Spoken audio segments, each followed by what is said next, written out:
Hello everybody and welcome back to the channel. It's your boy Chosen Wisdom.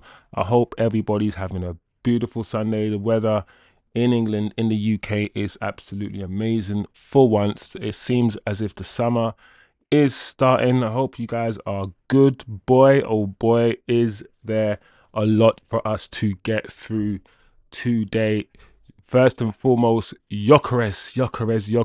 Is he or is he not going to Arsenal? First of all, there was news yesterday saying he prefers Arsenal. Now there is news today that Arsenal have paused their pursuit. We're going to break it down. We're going to talk about what is going on with this Gyokeres situation. I'm going to give my perspective on the matter. I already told you guys this thing is going to drag, but we'll get into it. We will get into it. We have news also on Garnacho. Is he going? We all assume he is going. Where could he go? We have updates, not really breaking news, but just further updates from Fabrizio Romano regarding Garnacho. The big news, if you want to call it big news, is Ekitike. Manchester United apparently have held concrete talks. They've basically shown concrete interest in Ekitike.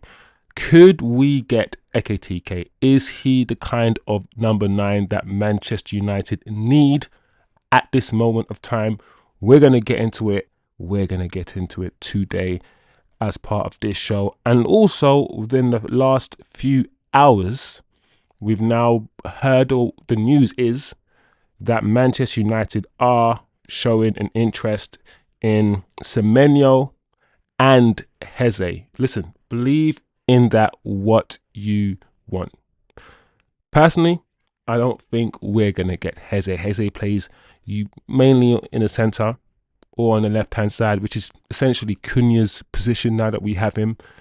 Semenyo, probably more of a realistic option, but once we start talking about players like Semenyo, some of you might like him, once you start talking about those sort of players, we're essentially going into our B tier and C tier on the list, which is not where we want to be, but if we are there, then we are there. I do not know. So, there's a lot for us to get through. Like I said, like, share, and subscribe the video, guys. On entry, just smash the like. It will help the channel a lot. It's a new channel, small channel, so any kind of love shown to the channel, it's going to be greatly appreciated. So let's start off, of course, with the main topic, Gyokeres. Now, of course, as you can see on the screen, people, yesterday it blew up that Gyokeres' preference is to join Arsenal.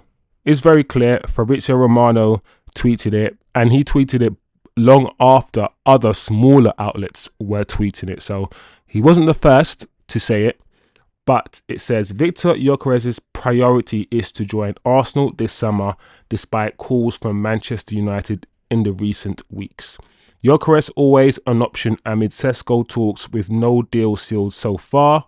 Arsenal keep assessing situation. They keep assessing situation. Okay, cool. United remain keen, but believe deal now unlikely. And when that tweet came out, Lord Jesus, did all Man United fans become emotional bitches. These grown men switched up and started doing the whole 5 stages of grief. I heard we didn't want him anyway. Now, some of you guys didn't actually want him. I know a lot of you guys want Osimhen, which is fair. But there's a lot of people who did want him, who are now coming out with, we didn't want him anyway. Then there's a reaction of, if he doesn't like us, if he doesn't want to come to us, then we don't want him. Well, that's irrelevant if you don't want him, because he doesn't want you. If he doesn't want you, then you not wanting him is irrelevant. We've had everybody come out and start crying, see, in yours this and in yours that. Listen, all I'm going to say to all the emotional people right now, he did not say in that tweet that he does not want to come to Manchester United. What that tweet says is, out of the two clubs, right, his preference would be Arsenal. Now, all I'm going to say is this. Forget about the fact that you are a United fan. If you are Gyokeres and you're not a United fan, you just want the best for your career, and Arsenal and Manchester United are coming in for you, who do you want to play for? Arsenal, who are finishing second in the league on a regular basis, Champions League semi-finals, and probably will go far in the Champions League again this year. That club, or the club that just finished 15th, who are in turmoil. It's time for us to sometimes look at things objectively and use our brain, use critical thinking before we react emotionally. If Arsenal are no longer in for this guy, for Gyokeres, then he is our player. He will come to Manchester United. Now, the only thing that you, Man United fans, will have to battle with is their pride. That's it.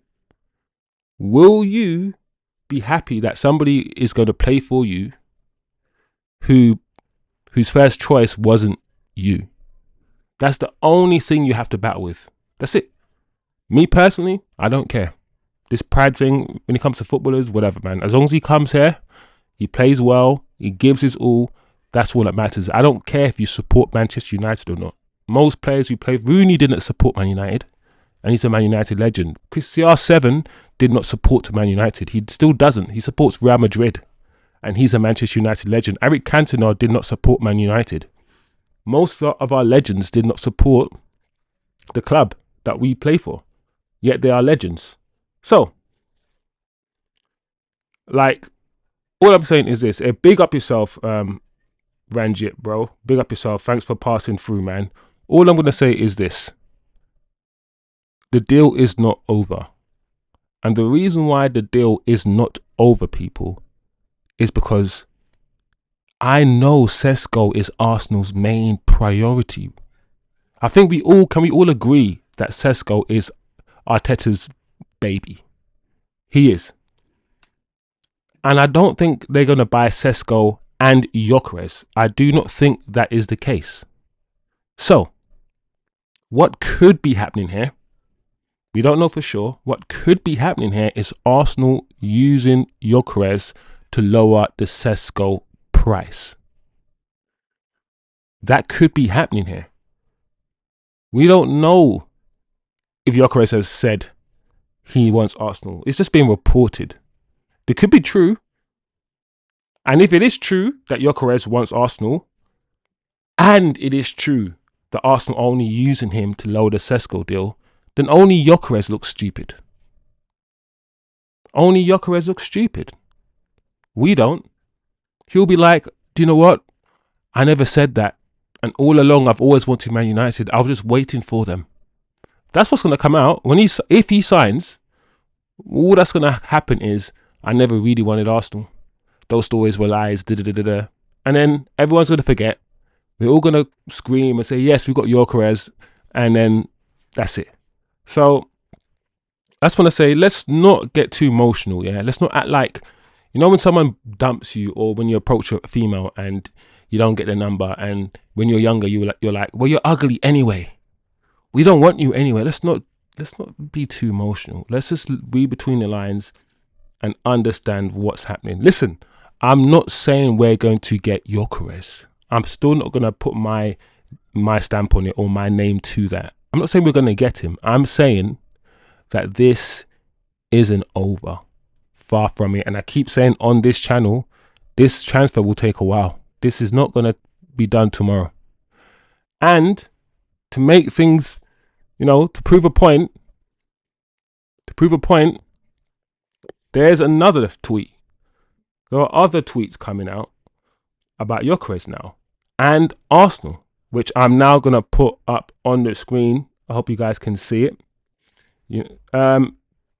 Thames Jen Deliso. I hope I'm saying your names correctly, bro. If I'm not saying, I don't know what I'm saying, bro. It could be a lady. Apologies if it is a lady. If I'm not saying your name correctly, please correct me. United, I want to Osimhen and Mbemo, Emi Martinez, Edison, Luis. United is better for next season, please. Listen, if we can get those names, I would be over the moon. So you guys can see on screen right now. This is the new quote. Arsenal have frozen the transfer of Victor Gyokeres. Arsenal have got fed up with Sporting's 80 million demands, and Gyokeres is no longer their first choice because it was too expensive. Arsenal have turned back to Benjamin Sesko again. So, going back to my point exactly. We went from yesterday, everyone crying, to now Arsenal have pulled out of the deal, or paused, as this tweet has said, frozen the transfer. Listen, some of these tweets don't even make no sense because there was no transfer. Arsenal hadn't made a bid.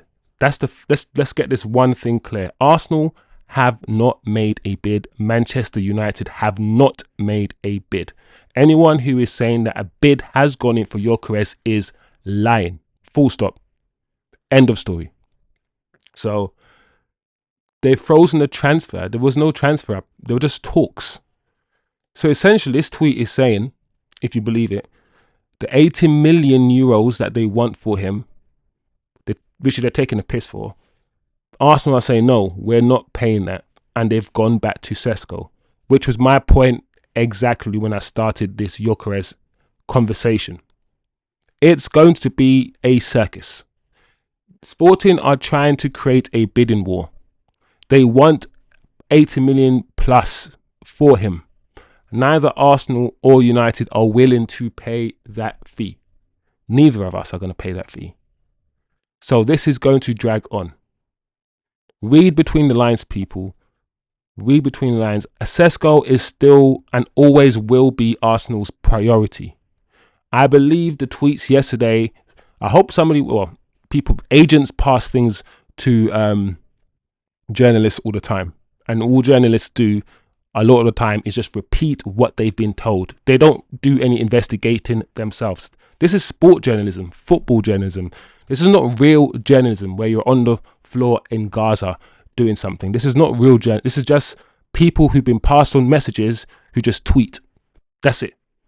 That's not journalism. So a lot of these guys will just say what they've been told to say by the agent or whoever. So to summarize, I believe this Gyokeres thing will go on for quite a time. I do believe ManUnited and Arsenal are in for him. I do believe neither of them are going to pay the 80 million euros that Sporting want. I do believe that Sesko is Arsenal's main priority and they're not going to get both, which means if they go in for Sesko, all in for Sesko, we will get Gyokeres. It's that simple. Let me repeat. If Arsenal get Sesko, we are all in for Gyokeres. Assuming Sporting don't take the mick and try to demand stupid money for him like they continue to do. That is the situation, people. If you guys can put your pride to the side, so let's say this guy does prefer Arsenal. Why wouldn't he?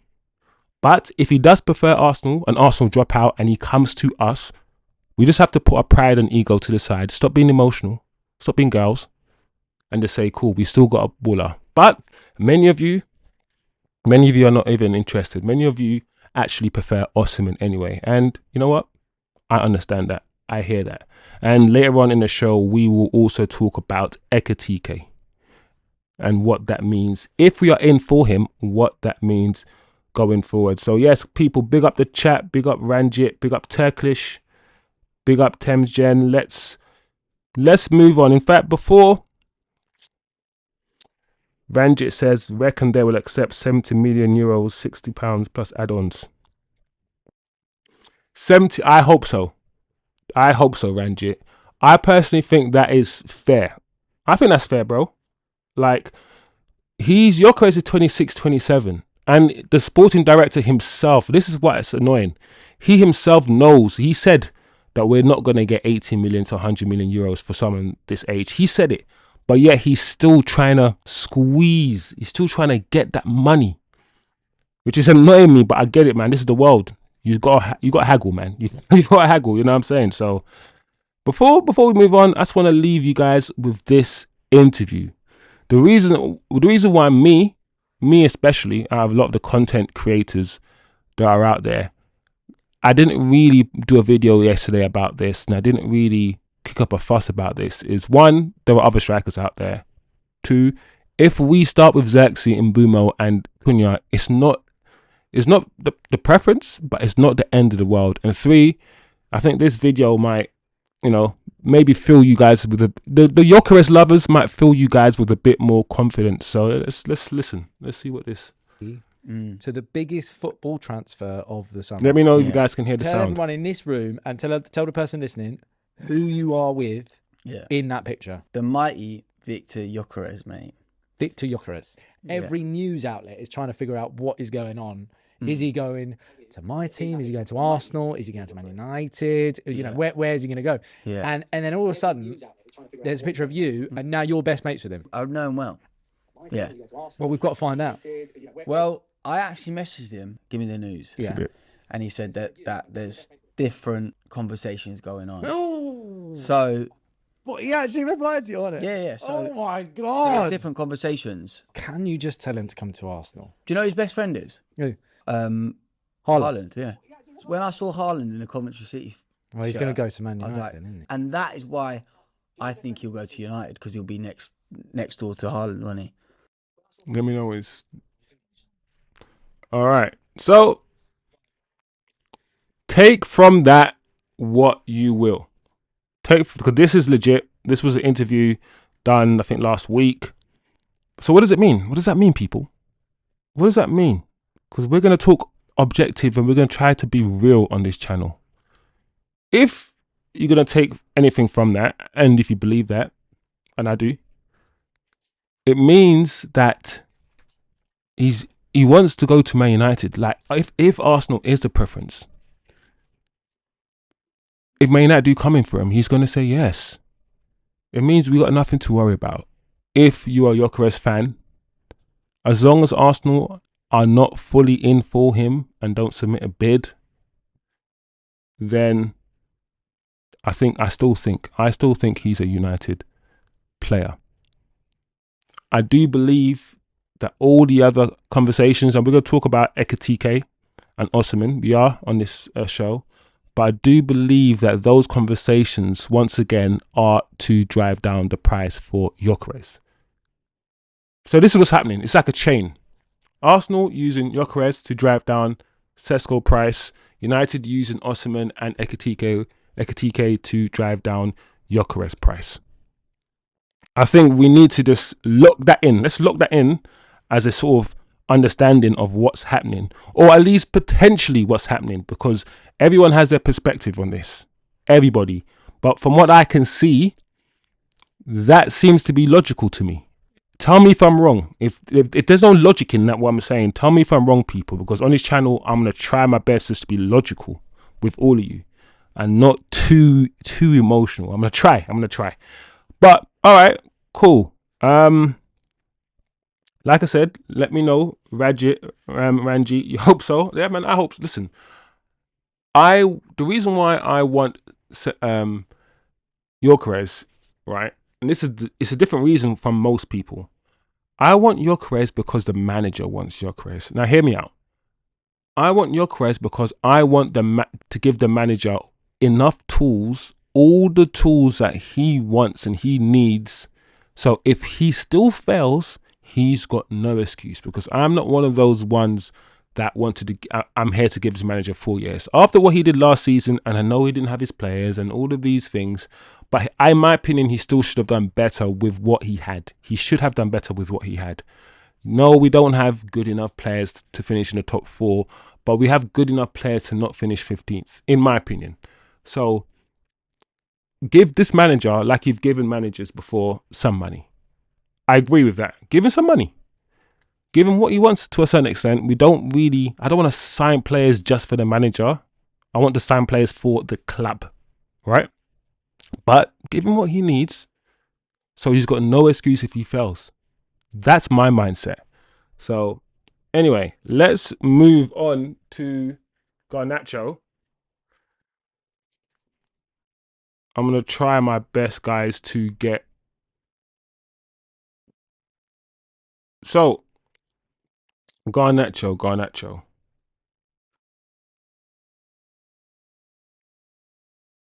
There is news.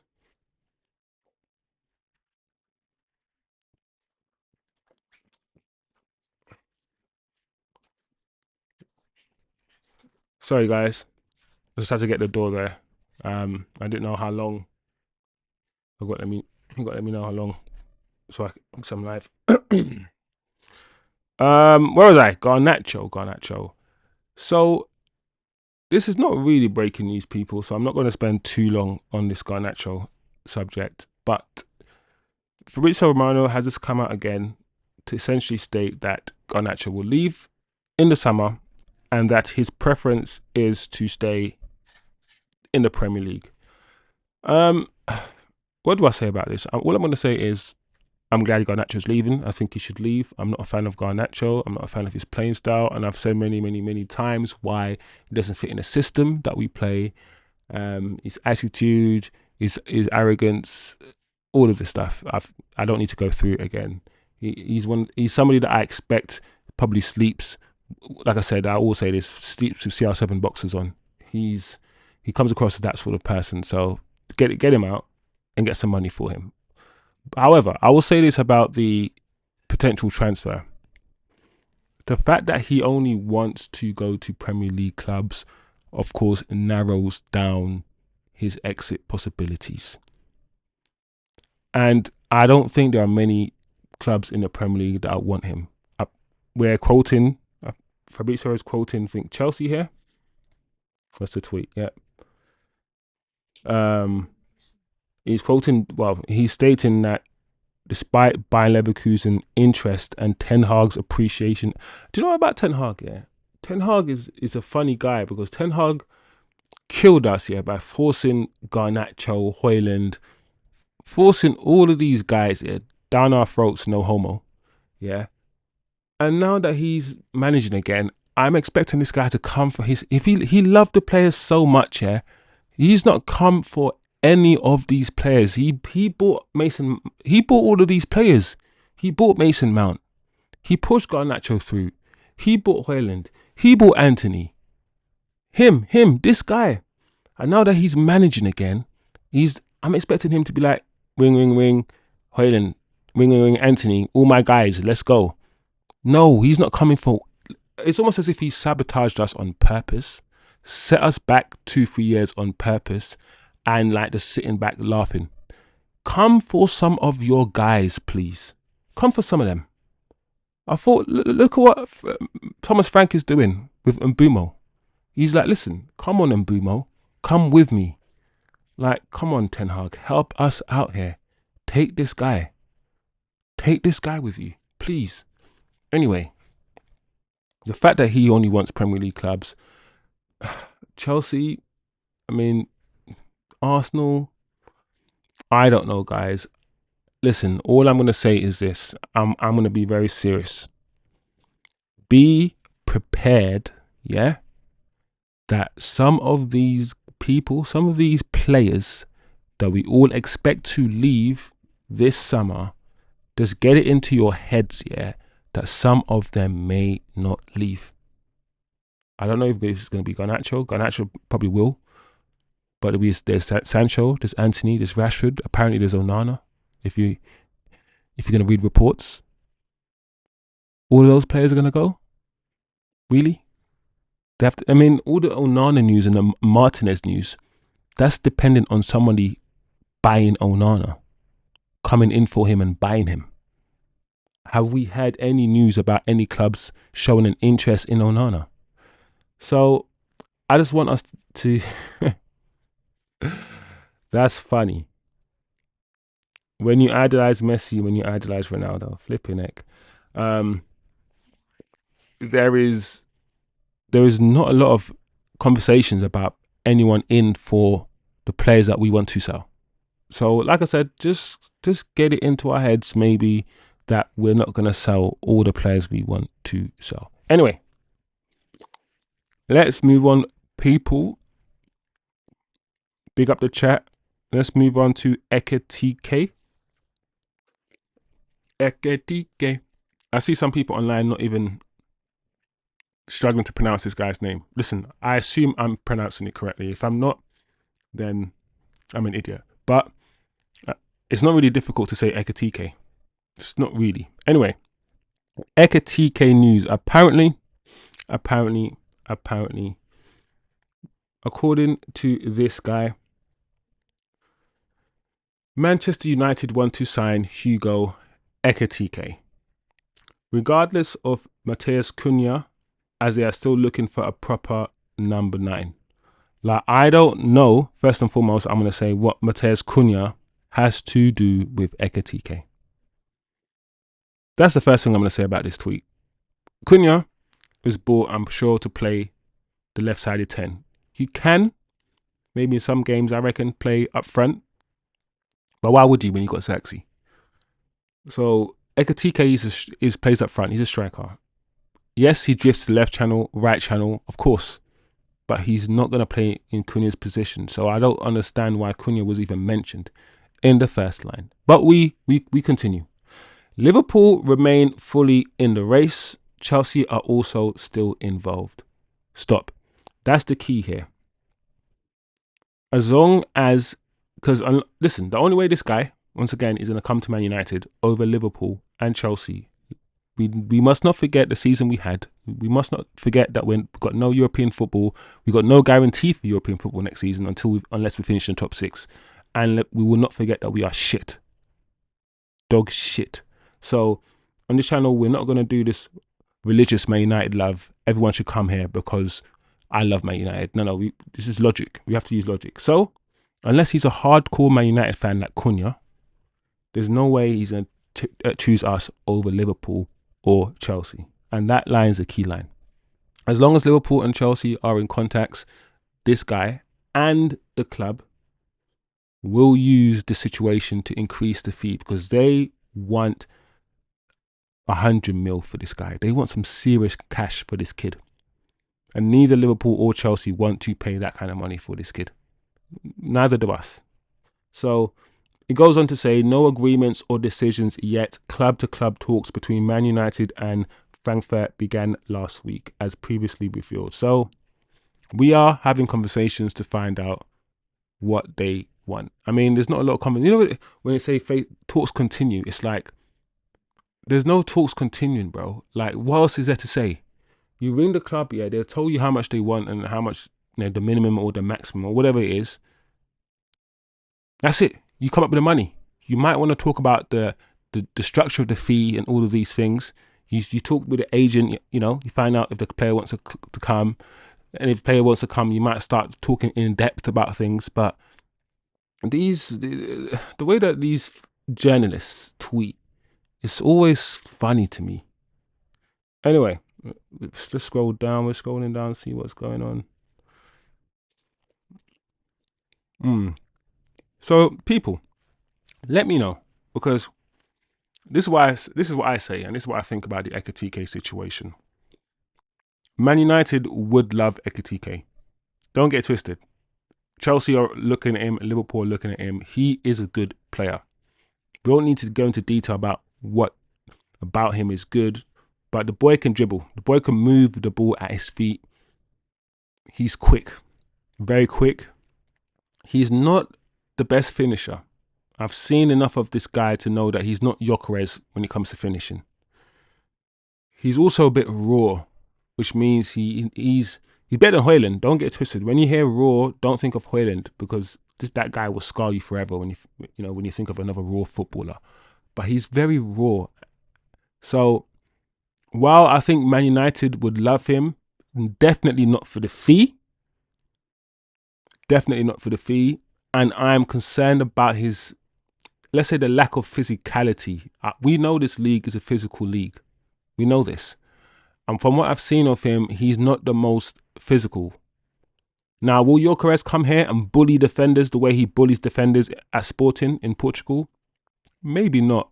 But I think he's well more equipped. He played a season, at least, in the Championship for Coventry. So And also, if we're going to compare this kid to someone like Osimhen, I think Osimhen would definitely do better in the league in terms of physicality, because Osimhen is a physical striker. I don't think Osimhen would have any worries in the Premier League with regards to physicality. I don't. So that those things worry me, but from a technical aspect, as a technical footballer, he's a baller. He's probably more in the mold of Martial. I'm not saying he's like Martial, but more in the mold of Martial than he is an all-out striker that's going to get you 25 goals. He's not him.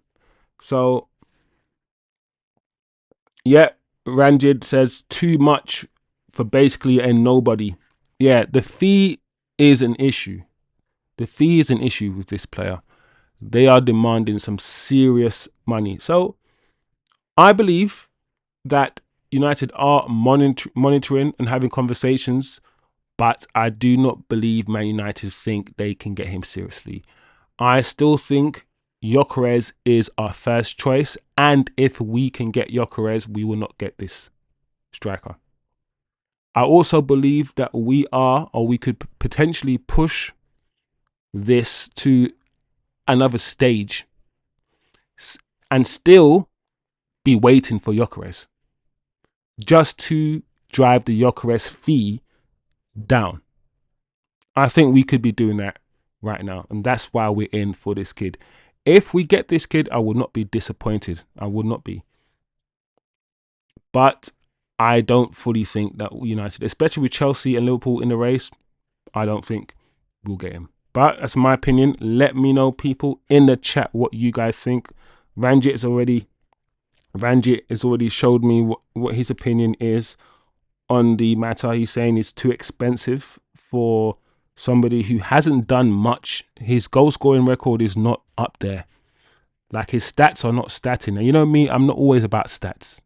I don't always look at stats. I think stats should be used to demonstrate what you've seen with your eyes first, rather than be used before you've seen your eyes. There's too many people who are experts on players just by looking at their stats without watching them.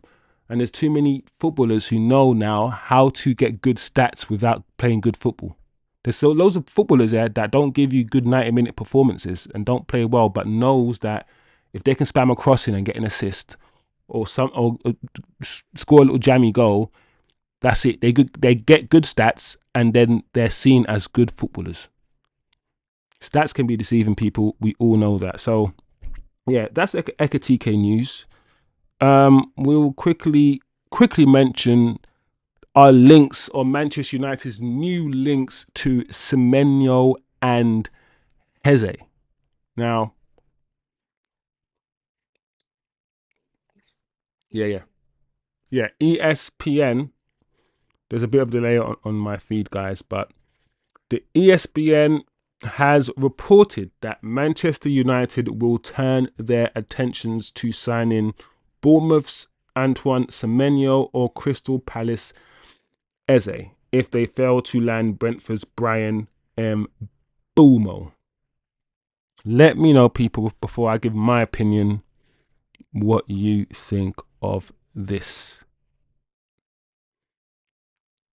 First of all, it's quite interesting that we're letting it known that these guys are our second choice and third choice. Essentially, if this report is correct, we're basically saying if we can't get this guy, we'll then get this guy or that guy. So you guys are our second or third choice. And the world now knows that. I feel like that's a very interesting thing, or way to approach anything. I also think that to get Heze from Crystal Palace, you are going to have to spend some money. I think £70 million minimum to get Heze from Crystal Palace. Out of the two, I think Semenyo is the most gettable, but you're going for now your third choice. Nobody wants their third choice. So I don't think any of these deals happen this summer or ever. I really don't. I think if we are going for Semenyo, it means the transfer window has not gone the way that we want it to. If we're going for Semenyo, and I'm not saying he's a bad player. I'm not talking about the quality of the players at all here.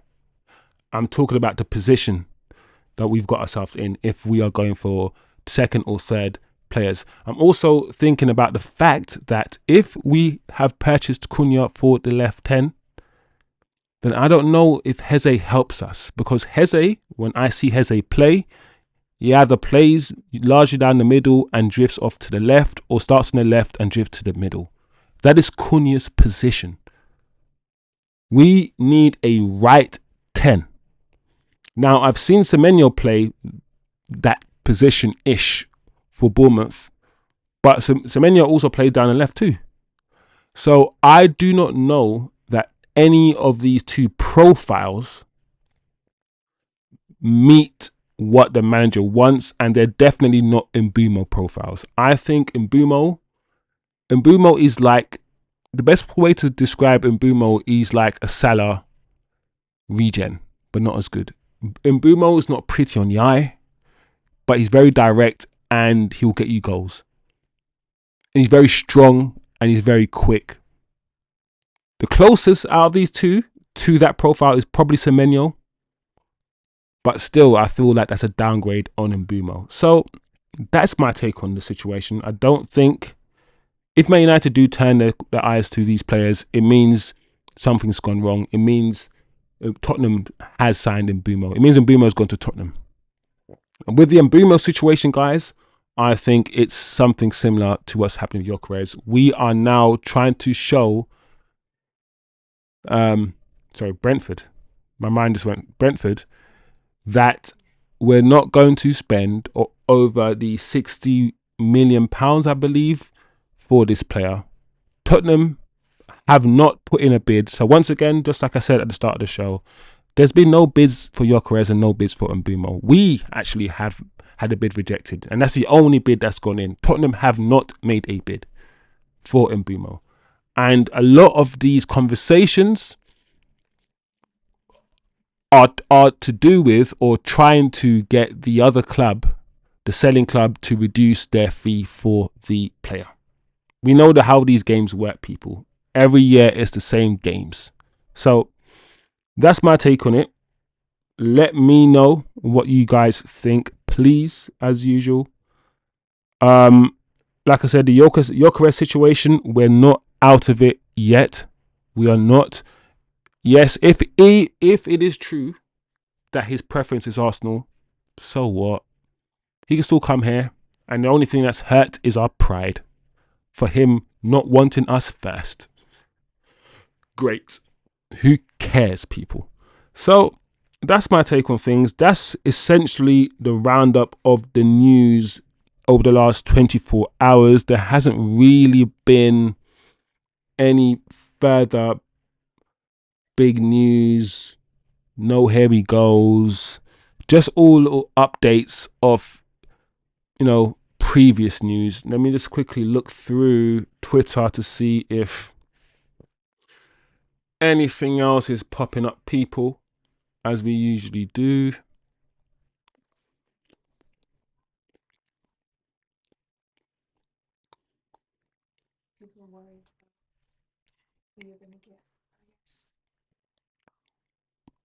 So people are just worried about who we're going to get. All the talk about who's rejecting us. Everyone's just breaking down, crying online, saying United are not. Listen, the one thing also I will say is this. Before the season ended, people, right? Nobody thought that we would be even close or be in for Gyokeres. Nobody thought that. Before the season ended, nobody thought we'd be in. There'll be a chance, actually, that we'd even get Mbeumo. So now that our expectations have skyrocketed based on what journalists have said over the past couple of weeks about us potentially getting Gyokeres and of course bidding, and look like we're close to getting Mbeumo, our expectations have just skyrocketed, right? But let's not forget that we finished 15th. And there is no I know we're Manchester United, and we always say we're Manchester United. This is Manchester United we're talking about. This is Manchester. Yes. We have no divine right to be getting players like Gyokeres and then Bumo after finishing 15th, bro. So sometimes let's take a step back and understand where we are, manage our expectations, and think to ourselves, why are we still trying to get the obvious footballers, the Delaps, the Gyokereses, the Osimhens?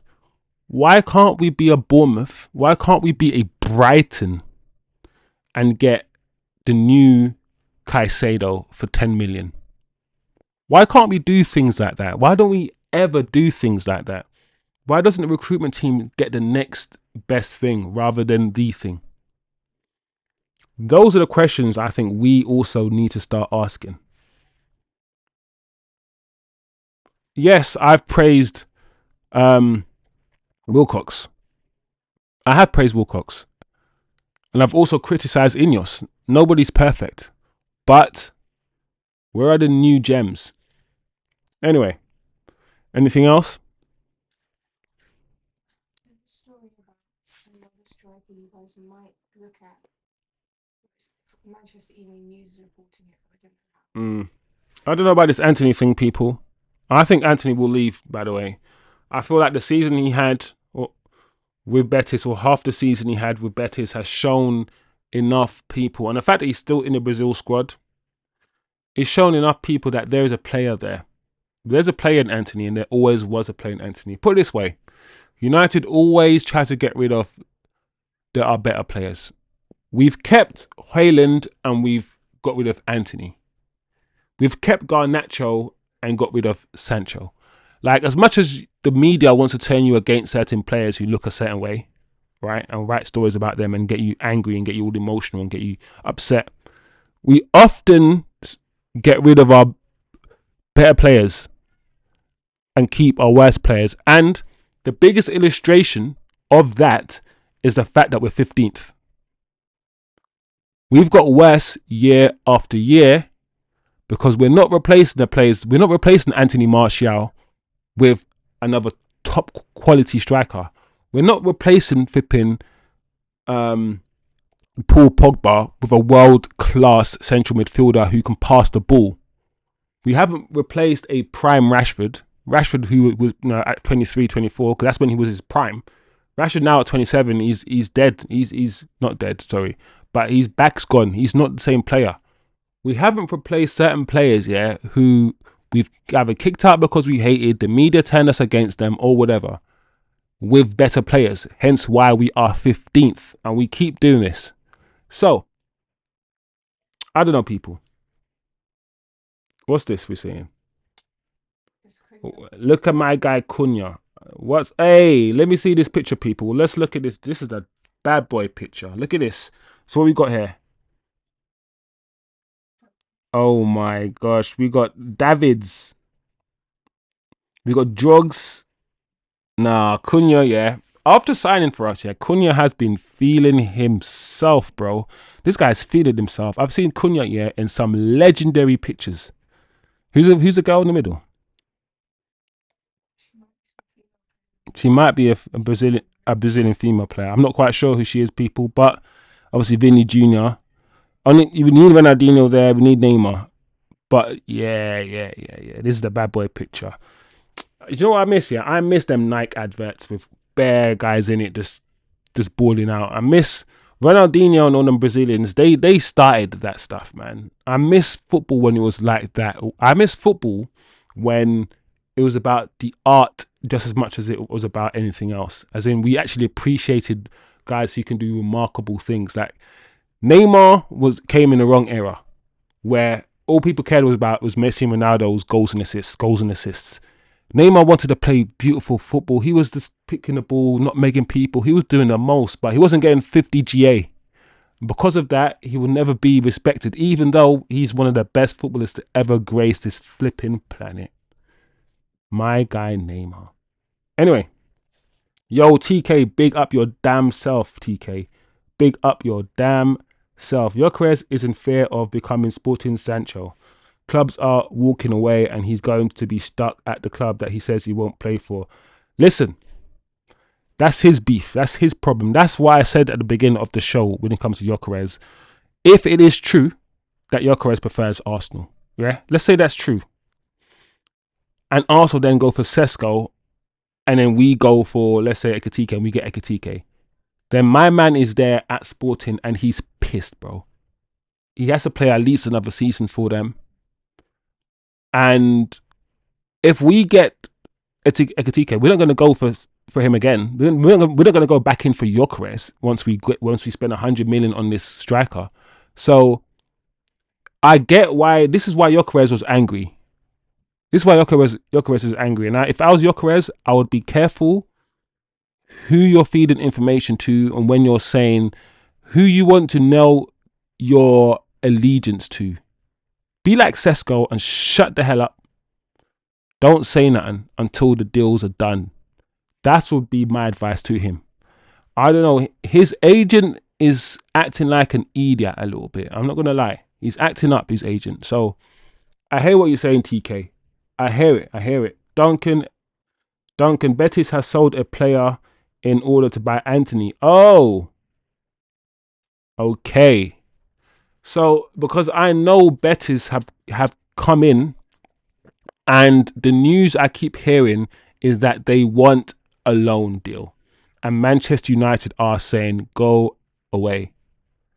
So if you're right, Duncan, then good.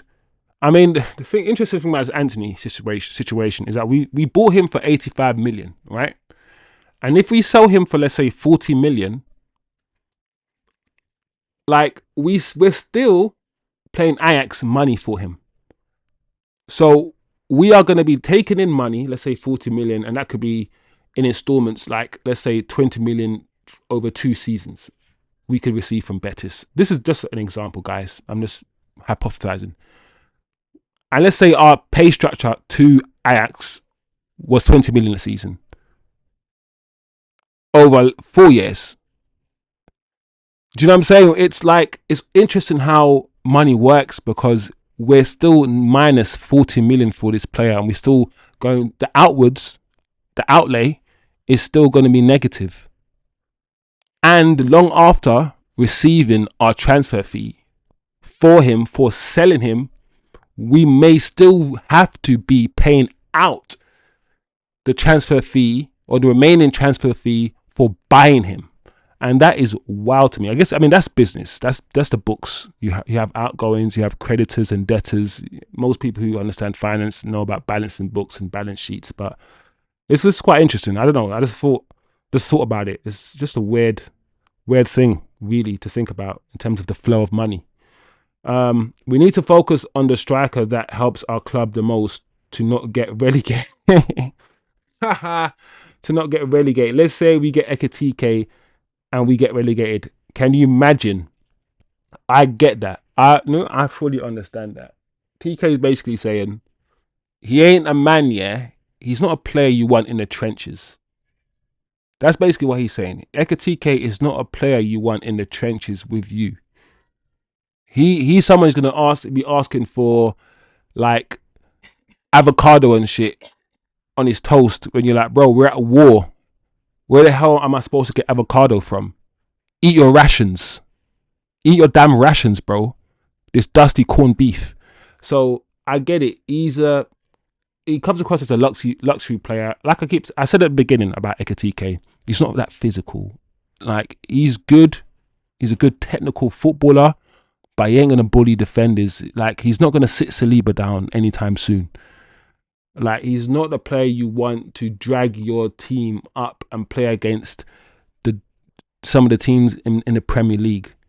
I understand that perspective about Ekitike. I do. He's more of an icing on the cake, maybe. But then he's not the finished article himself, so you can't really call him the icing or the cherry on top when he's not really the finished article himself. But I think you guys know what I mean. More of a Man City type player. For a player like that to survive or to strive, he needs other intelligent sort of players. He needs a kind of Man City team to play with, that keep the ball all the time.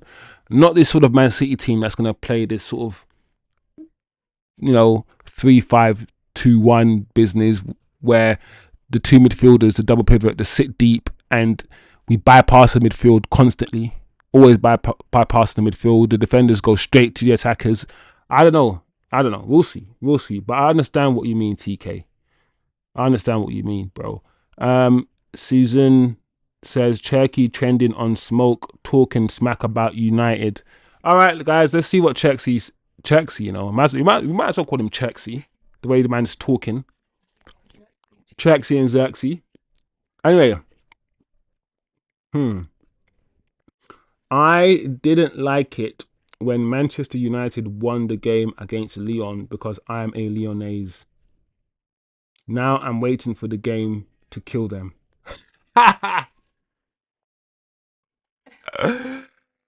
Oh my gosh, bro. I don't understand what that means, bro. Like, are Man United the only team to ever beat Lyon? I don't understand that. Haven't Lyon lost? Are we the only team to ever beat them? We knocked him out of the competition, yeah, and he's still upset, and that's this guy, bro. That's when you know man has come out and he's just signed for Man City and he's already coming with some vengeance talk. I'm not gonna lie, yeah. If you are a Man City fan right now, that's the kind of talk that you want to hear. You want to hear that smoke. You want to hear that the guy that signed for you remembers the time where the other guy, this is flipping Hollywood, I remember when I was young and all the pain that they caused me. Now this is the story. This is the arc. This guy said, I remember when they hurt me. Yeah. Now, when I was small, I remember when you hurt me. Now I've gone to the big dogs, the Man City. Now I've got the power now. Now I've got the flipping 5 gemstones that flipping my guy from Marvel. What's his name? Thanos. Now he's like, listen, I'm coming for head tops. Cherky, bro. Chill out, man. Flipping heck. This guy. Thing is, I gotta say, Cherky, chill out, yeah, because I'm actually scared of Man City, bruv. Man City are doing the stupidest business, bruv. The signings that they've made, yeah, it's got people shook, yeah. And now Cherky's coming out and saying, listen, I'm on smoke. I'm gonna kill Man United, bro. On behalf of Man United, we apologize. I'll say it, because I ain't got listen, pride isn't not even a thing for me. All I'm gonna say is, Cherky, we apologize. Do not slap us 6-0 in the league. I beg of you. Like, release your anger. Yo, let me see what you man are saying anyway. The reason we have issues on outgoings is because players openly say, I want out. United openly say we don't want said player. We painted into a corner. Clubs lowball us. Now factor in high wages. Yep. We don't know how to do the media game, bro. Like, and everybody hears the news. The Man United stuff always goes out and gets out quick, bro. Like, we need to know how to spin these mother effers, bruv. The way that everyone else spins them, bruv. We need to make our players. And what it is, it's also the fan base, bro. The fan base loves to tear our own players down. We do it to our own players and make our own players seem worthless. So it's like, why am I paying money for Anthony when everyone at Man United on Twitter is just always just cussing him out? It's difficult, man. The wages that we have, that we set, that we give our players is always an issue and has always been an issue. I mean, when you're winning and you're first in the league and winning championships, the wages are not an issue, but they're becoming an issue now. So yeah, I hear you, TK. There's so many issues that we have in terms of getting players out. We are not good at selling. We've never really been good at selling. Big up yourself, Guran Kenai. And I'm trying to pronounce names properly and I'm trying to respect people. So if I haven't pronounced your name properly, I apologize. But Gurang says, mate, what do you think if we are unable to get Gyokeres and Osimhen and we go with Cunha and Bomo and Rashford as front three? Ooh, Rashford. Listen. This is what I'm gonna say, yeah? This is what I'm gonna say. Rashford is a better number 9 than Gyokeres. I mean, no. Don't clip that. Let me just say that again because I didn't mean Gyokeres. Rashford is a better number 9 than Højlund. The question I want you to ask yourselves, people in the chat, is this. Would we have done better this season if we started Rashford up front in all those games rather than Højlund?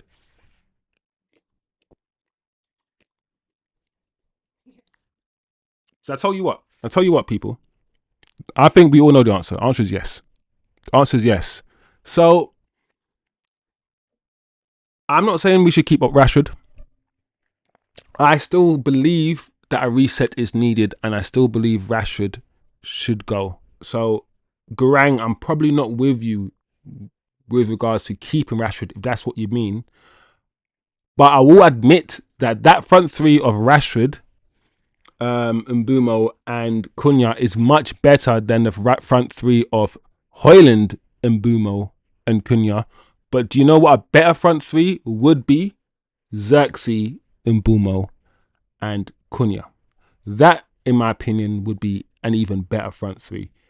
But I hear what you're saying. I agree. It's quite interesting.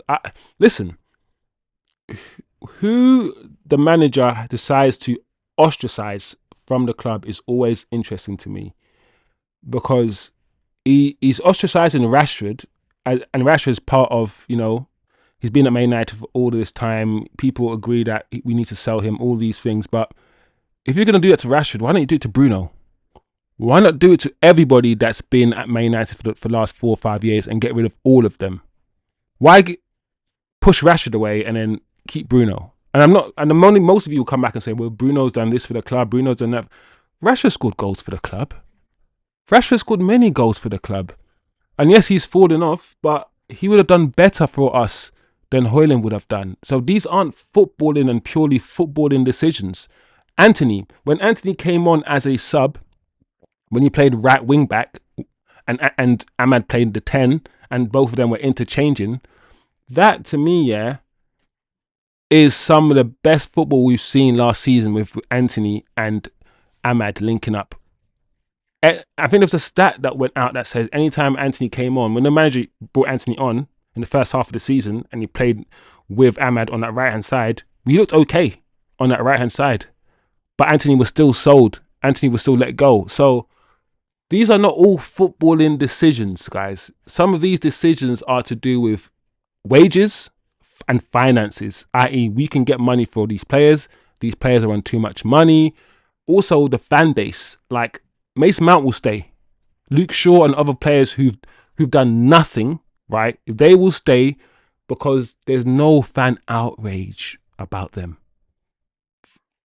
There's certain players who can play shit, who can be injured for like 10 years and we keep these players at the club because fans there's no outrage for those players. While there's other players who fans hate, and the toxicity around players has also forced, I think, Ineos to put certain players on the transfer list. So there's a number of factors, and I don't think Anthony and a lot of these players going is just, yes, some of it is football. These guys haven't done what we expected of them in a Man United shirt. Some of these players have not performed. Yes, we all know that. But it's not just football. It's also money related and other factors. So, yeah, I go find a new club. Also, United, we want 60 million for a player we don't want. Yeah. TK, it's games, bro. It's games. What's Garang saying? Bruno in place of Rashford as a number 9. I don't like that. I'm not gonna lie, Garang. I don't like Bruno as a number 9. I don't even put it this way. I'm always gonna say that Bruno at number 9 is still better than Højlund at number 9. But Bruno should not be playing up front. I'm not gonna lie, bro. That's crazy. TK. Bruno isn't a little entitled biatch. He's a proper footballer and a professional. Rashford had the tools to become a bona fide United legend. His personality did him in. That's TK. TK is also saying that Bruno should have been sold, yes, but his professionalism can never be questioned. Yeah. I mean, I guess you're not gonna hear stories about Bruno partying the night before and all of these things that you see of Rashford. You can argue about his professionalism on the pitch when he's always shouting in referees' faces and diving and all these other things. The 3 red cards he had this season wasn't really professional, and he's our captain.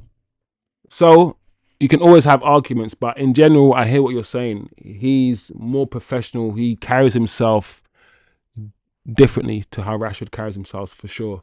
I'm always conscious, though, of when the media attacks certain players culturally. Like, I'm a black man, and I feel like the media finds it easier to attack black men like Rashford, like Pogba, whether they're dancing at nightclubs or whatever, because of not just kind of professionalism, but also the culture. I feel like the undertone of some of their attacks on these footballers is not just to do with their football ability, it's to do with their culture. I feel like some of the undertones, just the undertones, can be a bit, this is a bit funny. So I still hear what you're saying about listen, I'm done with Rashford. I'm not a Rashford advocate. I've been saying for about the last 3 years now that we need to get rid of Rashford. Whenever we spoke about getting rid of Martial and all these other players, I kept saying, listen, we need to get rid of Rashford. We're not going to win the Premier League with Rashford. So I'm not an advocate of Rashford. I'm glad that he's been ostracized. I think we do need to get rid of him, but he would have been better for us than Højlund as a striker. That is for certain. Bruno should have been sold, yes, but he's read that. Ranjit, Bruno has to play as an 8-6 in his 3-4-3. Yeah, Ranjit, he has I mean, when he plays conservative, we do better. Bro, you took the words out of my mouth, Ranjit. Bruno, we know how careless he can be with the football. We all know that he loves a stat pad. He wants to be the one to do the great pass, the through ball. He wants to do that all the time, right? And he's not a Pogba, right? He doesn't always have the ability to execute the pass like he could. So he loses the ball a lot. Bruno cannot play in tight spaces because he doesn't have the feet. He's not a Vitinha. He's not anyone in the PSG midfield. He's not that technical, right? His touch can be very heavy. He cannot play with his back to goal. He cannot drop a shoulder. He doesn't know how to dribble. He can carry the ball, but he's not a dribbler. He has many deficiencies in his game. He's not a 10, never was a 10, and he has to play in that deep role. In this system that we play, one of those midfield positions he will have to take. The question is, who takes the other one? Bruno's lack of discipline, he runs up the field often, leaves spaces. He doesn't have the discipline. Similar to Pogba, who never had the discipline. Both of these players, Pogba and Bruno, really realistically need to play in a midfield 3 where they can roam around and have an anchor. I said when we bought Bruno, don't play Oli, please don't play with the double pivot and the one number 10. Play with one pivot like Juventus did and play Pogba left 10 and Bruno right 10 and have them interchanging, but have someone at the pivot there. Please play that. We never did. We never really did. We played with Pogba and someone else at the base and Bruno as a 10. And out of the two, Bruno and Pogba, Pogba's more the number 10. He is. What's TK saying? Wiz, I get the scrutiny a star English player gets, especially when playing in England for the biggest club. People and the media love a train wreck. Very sad that race amplifies the scrutiny. Yeah, that's why I'm always... TK, that's why I try my best, when I criticize players, right? I try my best to keep it about what I don't like about them on the pitch. Like, yes, what happens off the pitch feeds and bleeds into what happens on the pitch, but I try my best to, because I don't want to be a hypocrite, man. Like, I don't want to, like, even when I saw tweets about Zirkzee dancing and having a party and the Mirror, or one of the, you know, the Sun and the Mirror, all of these right wing papers try to print a story about it. I'm like, bro, it's the season's done. He's on holiday, and he's having a party. What the hell, bro? Like, let man wine up, and he's drinking water. Let man wine up a gal. There's nothing wrong with it. Everyone wine. What the hell? Listen, when you see stuff like that, you know they're poking. What the media does, right? They poke, they throw their feces, and they try to see where it sticks. And it's up to the fan base to either swat it away and say, no, we're not having that about Zirkzee. Go and suck your mother, yeah? Or some of us will be like, yeah, Sancho, yeah, he's a bad. We allow the media to create narratives about footballers that will never get washed away. It sticks with the player for a long time. You know, Rashford fell into this media garbage and completely messed him up. Too bad. Yeah, I hear that. That's true. I will say this. People forget that David Beckham's whole career is media garbage. People forget that we sold David Beckham because of that exact reason. The Spice Girls, Victoria Beckham, Fergie said his head was not in it. He loves the media too much. He's not a footballer anymore. So one of our most famous players ever, this is what he lived and died for, the media. Beckham was a good footballer, but the media made him a lot. He was still great, but the media love and everything else made him a bigger icon than potentially he should have been, right? So we do have a history. Man United are the biggest club in the world, so we do have a history of players. Look at George Best. You know, so I feel like the media situation is only an issue if we're not doing well. If we are winning Champions Leagues, Premier Leagues like we should, then all the media stuff will never be an issue because we need the media stuff. So, yeah, Garang Mbumo, here we go this week. Hopefully, like the thing about the Mbumo deal is that we know he wants to come to us.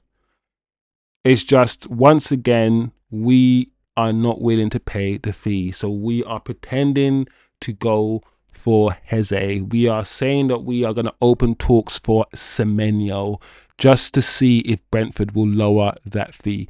The danger is Tottenham. The Mbumo situation and the Gyokeres situation are similar in a way. Both trying to lower the fee, both trying to pretend that we're in for other players, and not just pretend. We are, you know, there is concrete interest in certain players, just to try to lower or get the selling club to lower their fee. That's what's kind of happening. We've got money. We know we have money, but we don't have money to give Brentford 50 million upfront, to give Sporting 60 million upfront. We don't have that kind of cash. We want and we need installments. Unless we start spending money, unless we start getting money for these players, unless we start selling players, we cannot be splashing big boy cash. It has to be some agreed installments. And a lot of these clubs, Sporting, Brentford, they need the cash so they can reimburse so they can go out and buy players, right? They don't want 10 million a year for flipping 6 years. Who wants that? Nobody wants that. I need hard cash today so I can go and replace the player you just flipping bought from me. So that's the situation we're in. Broke billionaires, broke team. But anyway, people, yeah, you're right, TK. Beckham basically turned into a brand. That's why I'm like, it's annoying what Rashford is doing because we're not winning and he's not good. You know what I'm saying? Like, if he was winning and he was amazing, then we wouldn't care about all the stuff that he's doing. You know the ones. But Garang says, bro, what do you think on Baleba would be a monster in CM? I don't mind him. My preference would have been was it Edison? Do you know what? I'm not gonna lie to you lot, yeah. I haven't really looked into the midfield because my mindset, yeah, is settled on the fact that we're gonna forget the midfield this summer. I don't see no links. I feel like we probably get a goalkeeper even before we get a midfielder, and that to me is crazy. I feel like the manager doesn't mind forgetting the midfield. I feel like the midfielder we want, looking at the system and looking at how the manager plays it, I feel like he wants workhorses in there. I think he wants workhorses in there. I feel like he wants runners, guys who can go back and forth, press high. Of course, he needs people with tech. But, like, for instance, I don't think like a Zubamendi will work in our midfield. That's why when in January when I saw that we could potentially get Edison, and I know he plays in the Italian league, and the Italian league might not be as quick. So all the stuff we're seeing from him in the Italian league, we have to caveat it. But he played well in the Champions League. Those are kind of players that I feel like we should get. And I wouldn't mind Douglas Luiz. I see the Douglas Luiz links. If it's like a 1-year loan, because let's be honest, guys, as much as I love Casemiro, and everybody on every Man United YouTube channel will admit this, I like Casemiro, but his legs are gone, bro. Like, his legs are gone. They are. But he's still better than Ugarte. And the annoying thing about the midfield, and I always say this, it's not like we haven't addressed the midfield. We bought Ugarte last year for 55 million, and apparently he's not good enough. We bought Mason Mount the year before for 55 million, and he's always injured. Like, we bought Casemiro the year before that for 65 million, and he's too old.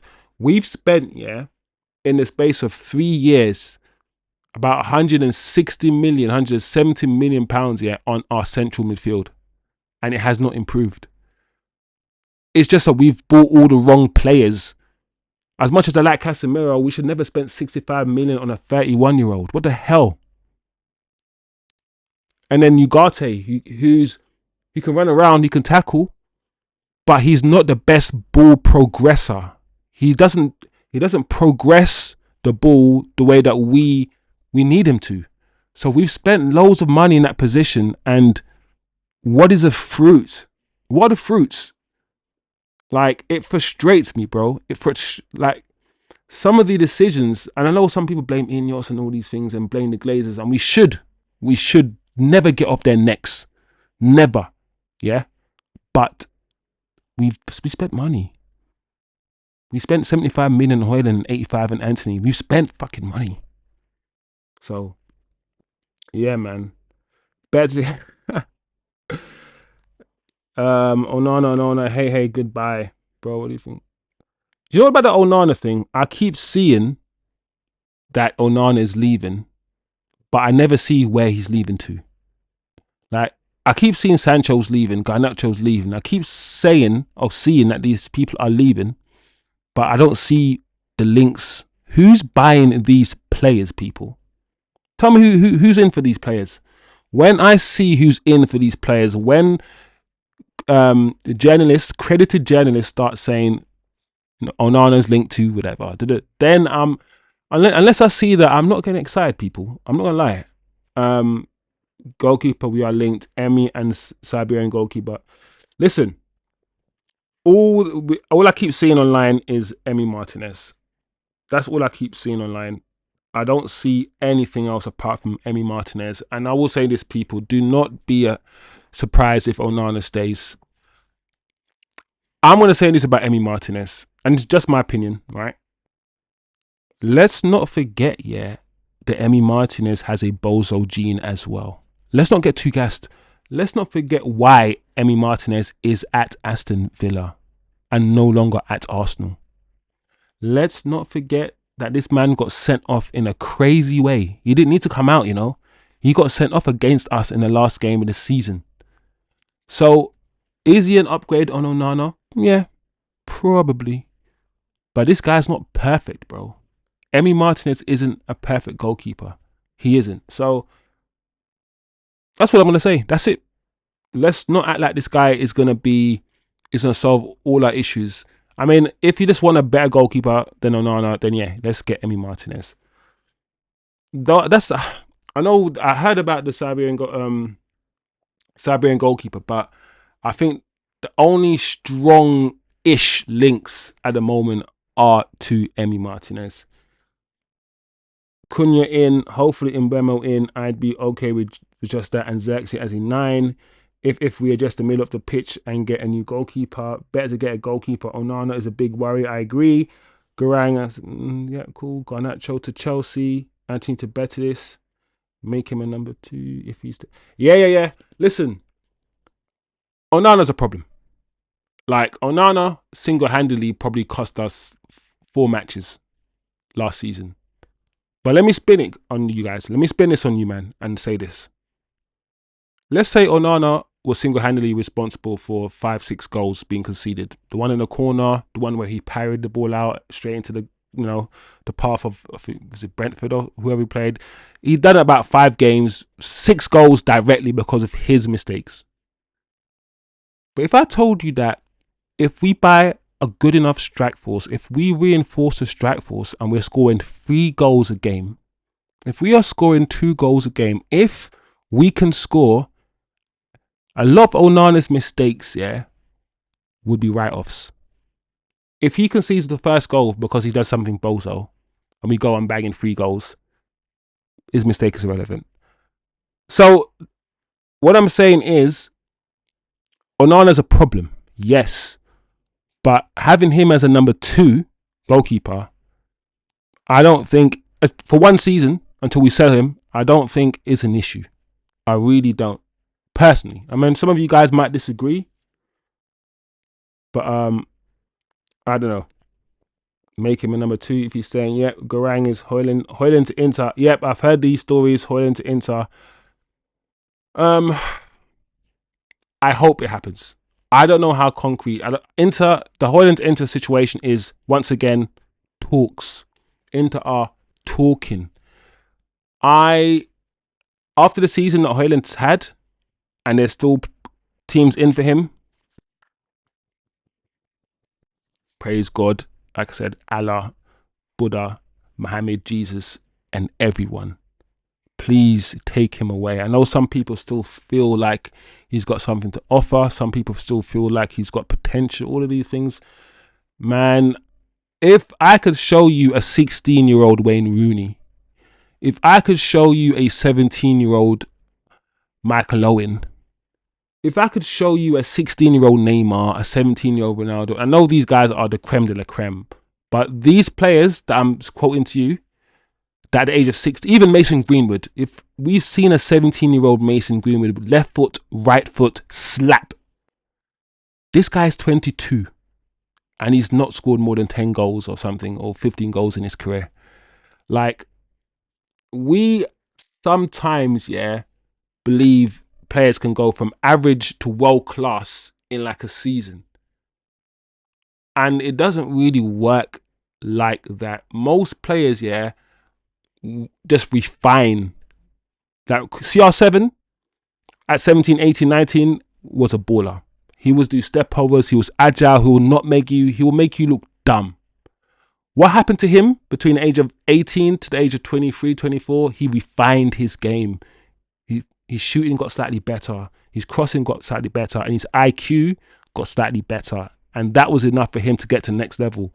What we want Højlund to do is go from not being able to control the football to just control it and smack it into the bottom corner. Like, no.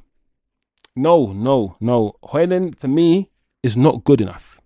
And will he improve under smaller lights, in a smaller club with less scrutiny, less pressure, time to develop a slower paced league like the Italian league where he came from?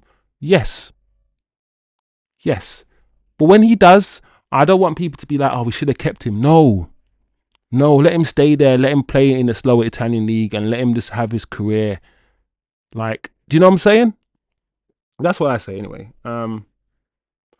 I'd make Martinez captain. Martinez is captain material. I like Martinez's energy. Wait, are you talking about the goalkeeper? Oh.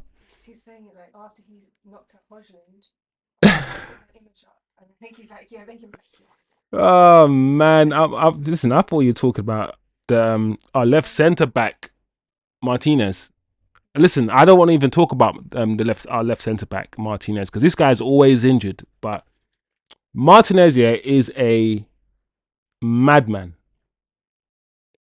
He's TK, always, bro. Thanks for joining, man. Like, your presence is always appreciated, man. Big up the chat. Big up TK. Yeah. Catch your next one. Hopefully, is it tomorrow, Monday? Yeah. Hopefully, assuming there's a bit of news, we'll talk about it on this show again on Monday. Could have saved Johnson's goal. Yeah. The one thing about Martinez, he's good. Is Martinez the one that's good at penalties, people? Martinez is the one who's good at. Listen, Onana, yeah. The thing is, I could spend the whole stream having a go at Onana and just dissing Onana. I could, but I always hold back because I don't want to tear into Onana like everyone else does.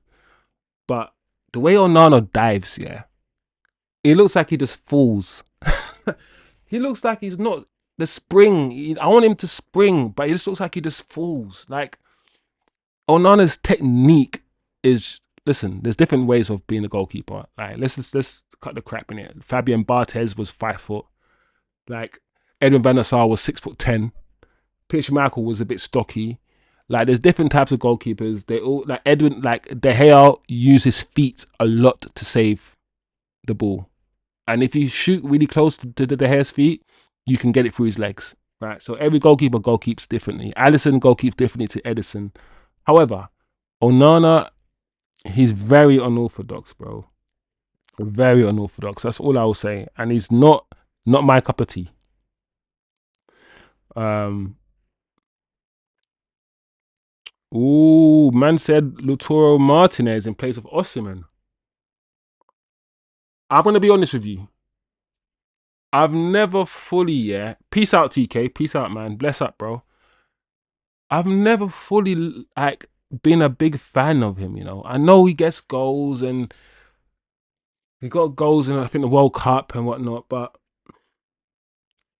I struggle, and I always say this, I struggle with appreciating the modern strikers. Don't forget, we grew up, I don't know but I grew up in an era where every team had a balling striker. Whether it's Jermaine Defoe, whether it's, Drogba,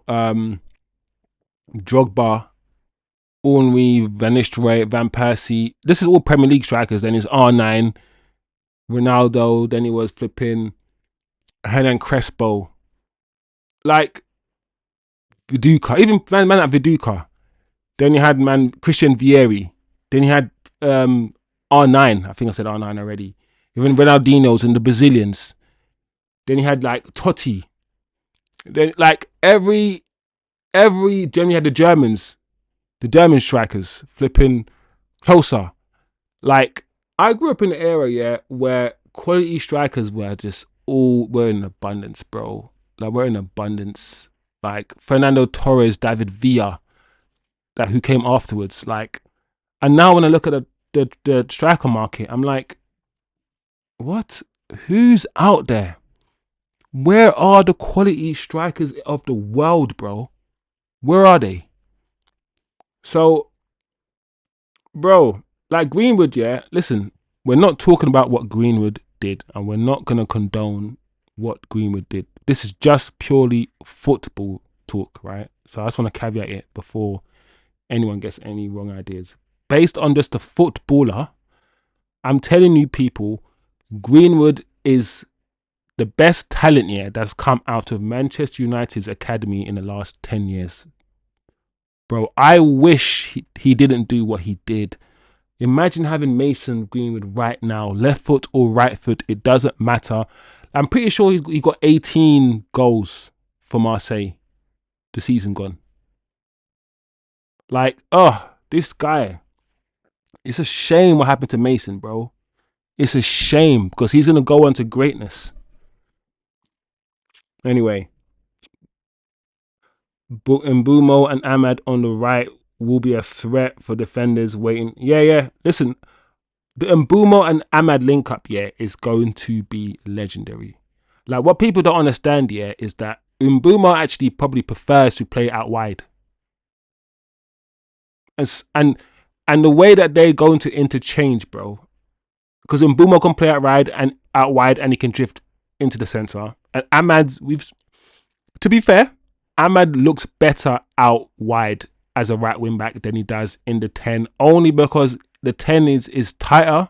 You got less space in the 10 and it's more physical. You got to be more physical. And Ahmad, as much as he is physical for his size, he's still small and he can still get pushed off the ball. And I noticed towards the end of last season that Ahmad, when he came back, especially, he wasn't on form when he came back. Let's put it that way. And I noticed that he was getting pushed off the ball a little bit more.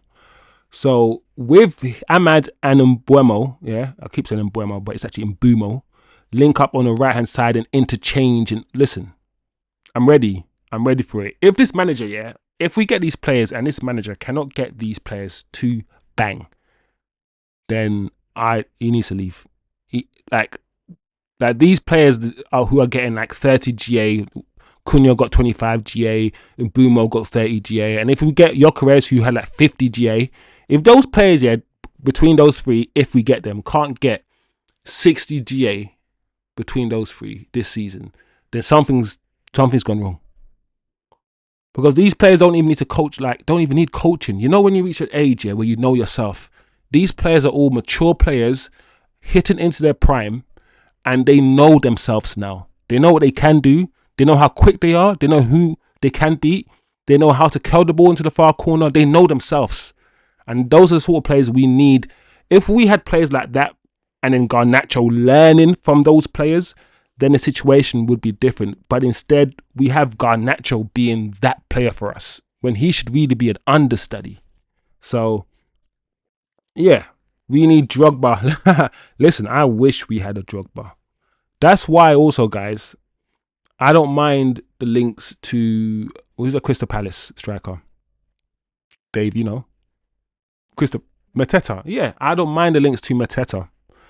Because Mateta, he's a bit Zirkzee-ish, but he's slightly quicker than Zirkzee. Slightly, I say.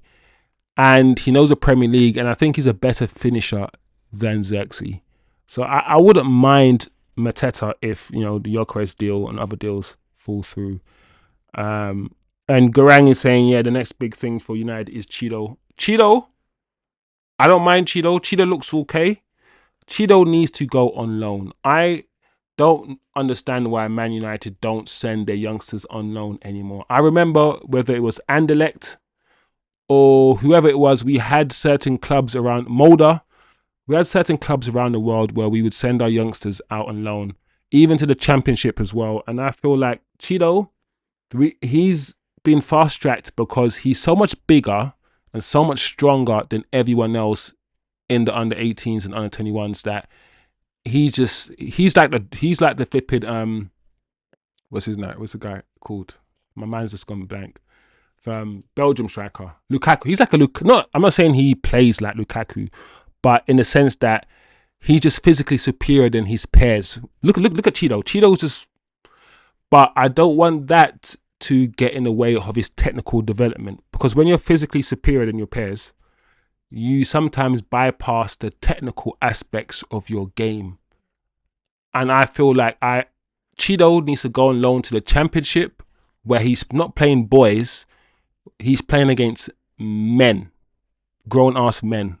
That's what I feel like Cheeto now needs. He's banging in too many goals in the youth team and all these young. He's past that now. He needs to play men's football in the Championship. Young talent United are getting. Haven, Euro will be the next defensive wall. Yeah, I agree, Garang. I think Jason Wilcox and him getting in all these youngsters like Haven and Euro, I can see that being our defensive wall for the next 6-7 years. The way the manager talks about Haven, I think he's impressive, Haven, and I wouldn't be surprised if Haven starts in the left centre back role. I wouldn't be surprised. Big up yourself, Jerome Woods. Big up yourself, man. Thank you for passing through, man. What are you saying to me, bro? How much do you want for Nacho to rebuild? How much do I want? I think a better question is what's realistic, because I want and the way the transfer market is going right now, I want 70 million euros for him. 60 million pounds. That's what I want. What he's worth is a different conversation. I think he's probably worth about 40 M's max. I don't rate him that much. But the problem with Garnacho is this, yeah. I want you guys to tell me how many left wingers out there in the market. Because who's Nico Williams is probably going to Barcelona, I think. There are not many left wingers or left forwards who are direct right now. How many are there? So while as a Man United fan, I don't think he should be here because one, he doesn't fit into the system. We don't play with wingers. We play with wing backs. And he's not a 10 either. But I see and I understand why people are in for him or interested in him, even though I don't rate him. He's direct. He's not the quickest. And he doesn't always beat a man, but he gives the defender something to think about. He does. And the reason why I don't want him to go to a Premier League club is, even though I don't think he's that great, I think there's something in there. I think under the right conditions, with the right coach, I think Garnacho could still turn out to be a really good footballer. And I don't want it to come back to haunt us. We need to sell him abroad. I want 70 million euros for him. That's how much I want. I don't think he's worth that. I don't think we will get that. I think realistically we'll probably get something like 40 or 50 for him. But I hope that answers your question as much in a holistic way, my friend. Ranji said 30 M's. He just wants to get rid of him, Ranji. Ranji said, just give me a sandwich and you could take him. Just give me a sandwich, you can have him, bro. Just 30 M's. Listen, the thing about Nacho, as we've all heard, we sell Nacho. He's technically homegrown. So, you know, PSR and all these things, if we sell him, it means we can spend double. So, yeah, Garnacho, this is the thing about Garnacho, Ranjid. I liked Garnacho when he came off the bench and gave us 15 minutes cameos. I liked him because I liked Sancho when we started Sancho and he was a bit more controlled. And then last 15 minutes, we threw on Garnacho and it was kamikaze, run at defenders, be all like, you know, crazy and don't have no footballing IQ, just run at defenders and just acting all instinct and run all scat. He's got that scatty run, doesn't he? He looks like he's doing things, but he's not really doing anything. He's got that jiggity run, right? I like that. 15 minutes of that, I like that.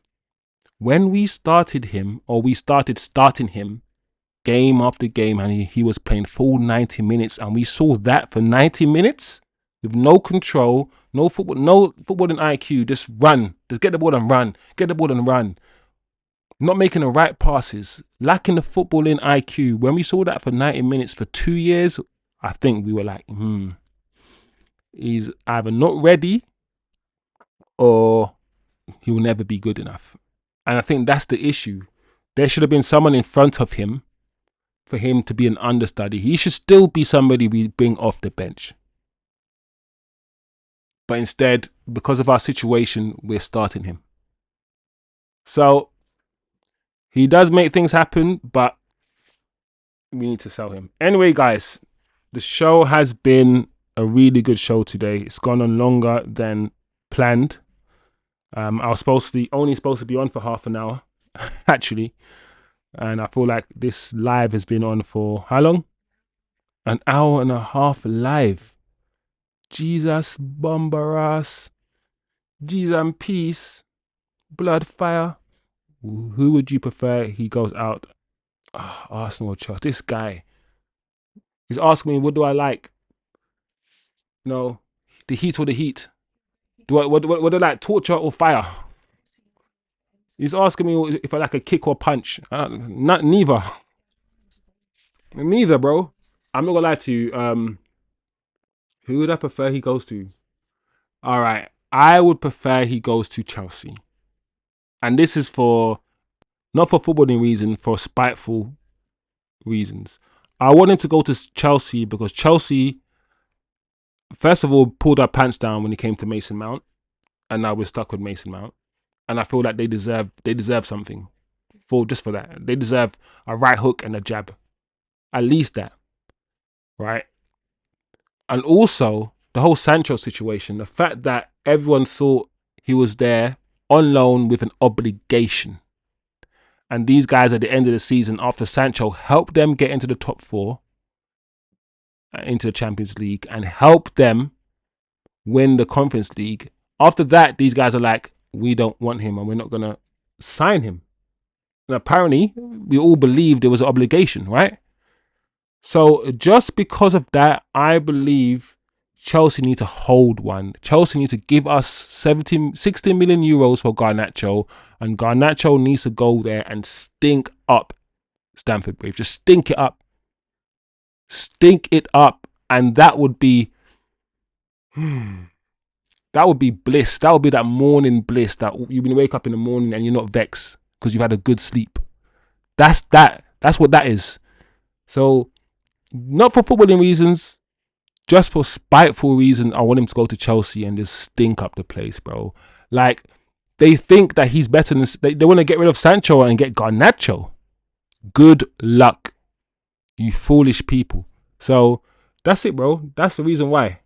Not an intellectual reason why. I couldn't give you that one. But I'm being honest. I can only be honest. So, Arsenal... I don't want anything good to happen to Arsenal. Arsenal, even though Liverpool are supposed to be the team that I hate the most as a Man United fan, I'm supposed to hate Liverpool. And I do. I promise you, I hate Liverpool. But because it's the Arsenal fans, bro, they talk too much. The Arsenal fans make Arsenal Football Club a very detestable football club. I'm sorry. I don't want anything good to happen to Arsenal for Arsenal. Anyway, big up the chat. You man have been sick. I'm telling you. I'm new to this. I'm learning, but I'm getting better and it's been good. This chat has been banging. So next time, hopefully tomorrow, 7 p.m, we're going to be here. Hopefully there'll be news. I'll give my spin on the news as I always do. I try to add some logic and some common sense to the conversation, not just emotion. You can get your emotion from Goldbridge, from Rants and Bants, Saeed, United View. But I try to be logical and pragmatic on this channel as much as I can.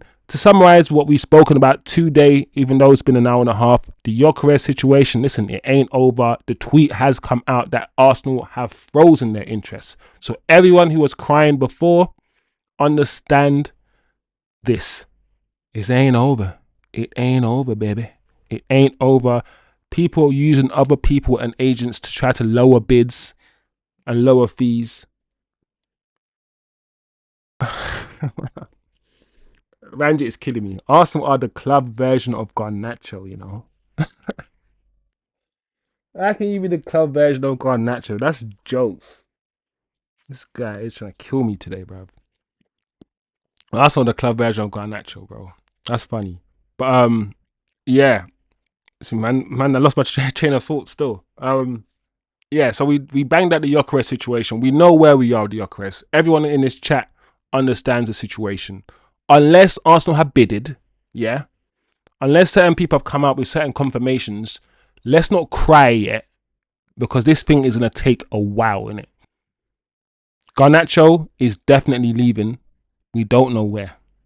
But this guy wants to go to the Premier League. I do not want that to happen. Man United fans, we don't want that to happen. Because Garnacho, as much as we don't think he's good enough, he's not actually completely washed. He's not Højlund. He's not Højlund. Let's not put them in the same bracket like we did with Fred and McTominay. Ekitike, do you believe the interests, or are we just there just to force Sporting to lower their bid? You know, we've discussed that as well, and the Semenyo and Heze stuff, as well as loads of other stuff. So big up the show. It's been a good show, good talking points. We'll go again tomorrow, people. So big up yourselves. Have a good Sunday. Stay safe out there. Listen, the world is crazy right now. And the crazier the world gets, yeah, the safer football needs to be, bro. Because outside football, we know what's happening. We know who's bombing. We know that the world is crazy right now. We don't need to talk about anything outside football. So football needs to be a space where people can come here and just have conversations about the football, analyzing the football, talking about the football, and just forget a little bit about the madness that's going on. Because if you absorb all the madness that's going on, it will drive you crazy. It will, people. So look after your mentals. Look after your mental health, bro. Yeah, your health, car.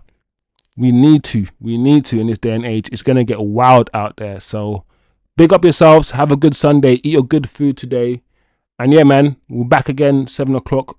I'll try to amalgamate all the news that happens and bring it all to you guys tomorrow again. Big up yourselves. Have a good day. Have a good week, people.